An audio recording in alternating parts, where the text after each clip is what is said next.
वर्ष के सैकड़ों कहानियां विद्यमान है। स्वतंत्रता अपने शहीदों द्वारा अमर है। ऐसे महापुरुषों को याद करने का मकसद हम उनसे प्रेरणा देना है। हमारे युवा पीढ़ी को उनको कृतियों के बारे में बताना है कि आज हम आजाद हुए, जो श्वास हवा में ले रहे हैं आजादी का, तो न जाने कितने लोगों ने अपनी शहादत दी है। ये बातें हम भारत के अंदर जो लगभग 2/3 नौजवान है उन तक पहुंचाए कि आज गुलामी की दास्ता से मुक्ति मिली है। तो उस गुलामी की दास्ता से मुक्ति में किनका लहू बहा, किन लोगों ने शहादत दी, उसके परिवार को भी नमन करें, उस समाज को भी नमन करें जिन लोगों ने राष्ट्र के लिए अपने जिंदगी को बलिदान चढ़ा दिया। आज जो जात पात ऊंच नीच के भेदभाव से ऊपर उठकर एक संयुक्त क्रांति हमने हमेशा सफलता दिलाई है और हम बिहार के लोग विकास के स्वर्ण काल से आज गुजर रहे हैं। हर बिहारी को हम कहेंगे कि आप महापुरुषों से प्रेरणा लें। हमको आपको मिलकर के अपनी विरासत को बढ़ाना है। हमारा विरासत था, ये बिहार की धरती ज्ञान विज्ञान की धरती थी। ये बिहार कई धर्म स्थल का उद्गम स्थल था। ये बिहार कई महापुरुषों का वो इतिहास है जो अखंड भारत के सपना को साकार किया। ये बिहार साइंस को आर्यभट्ट जैसे महान वैज्ञानिक का केंद्र बिंदु रहा। ये बिहार कहीं न कहीं शांति का अग्रदूत रहा और यही बिहार है जो लोकतंत्र की जननी की भूमिका निभाई।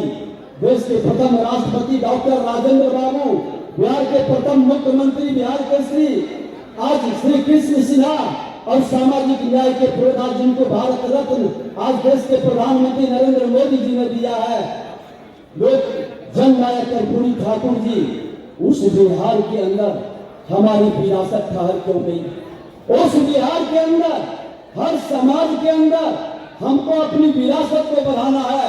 वो विरासत बढ़ाने का संकल्प अपने नौजवानों के मन के अंदर डालना है कि हमारे समाज ही गौरवान्वित नहीं हो, पूरा बिहार गौरवान्वित हो, पूरा देश गौरवान्वित हो। और इसके लिए एक नई प्रेरणा हमको आपको मिलकर के देना है। हमें विरासत भी और विकास के भी मूल मंत्र पर देश के विकास में बिहार की अग्रणी भूमिका को सुनिश्चित करना है। माननीय प्रधानमंत्री श्री नरेंद्र मोदी जी द्वारा जिन लोगों ने जातीय जहर के लहर के कहर से बिहार के विकास की गति को रोका है, बिहार के गौरवशाली इतिहास को धूमिल करने का प्रयास किया है, जिन लोगों ने बिहारी शब्द को अपमानित किया है, जिन लोगों ने बिहारी शब्द को अपने फुहरपन और मजाक में बदल दिया, कौन लोग था? हमारा ऐतिहासिक बेड़ा गौरवशाली इतिहास को किसने कलंकित किया? उस विषय पर हम जाना नहीं चाहते, चर्चा नहीं करना चाहते, लेकिन ये कहना तो जरूर चाहेंगे कि हर बिहारी सब पर भारी बनने के लिए फिर से अपने ज्ञान और विज्ञान की भूमि को जगाना होगा, अपने इतिहास को लोगों तक बताना होगा, अपनी विरासत को बढ़ाना होगा। और देश के प्रधानमंत्री नरेंद्र मोदी जी ने साफ शब्दों में कहा है कि हम जब तक जाति के नाम पर लड़ते रहे, जात की बात करते रहे, लोग हमें गुलाम बनाते चले गए। हम वर्षों की गुलामी, आज लगभग 1000 वर्ष की गुलामी में हमारी सामाजिक ताना बाना टूट गया, हमारी सामाजिक समरसता बिखर गया, हमारे सनातन के सत्य को भूल गया। फिर से इसे जगाना है। ये जब जगेगा तभी बिहार का गौरव बढ़ेगा।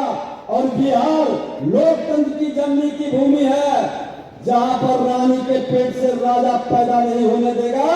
ये जनता के बीच से अपने खून पसीना बहाकर जो आएगा वो राजा बनेगा, वो लोकतंत्र का रक्षक बनेगा। और ऐसे लोगों को ही जो जमीन पर काम करता है उसको ही हमको माला पहनाना है, अपना नेतृत्व देना है। मैं तो कहना चाहूंगा मित्रों कि नेता बनने के लिए सब लोग आगे आते हैं, लेकिन आज समाज का हर नौजवान का, हर जाति के नौजवान आगे बढ़ करके पूछे कि आपको समाज के प्रति समर्पण क्या है?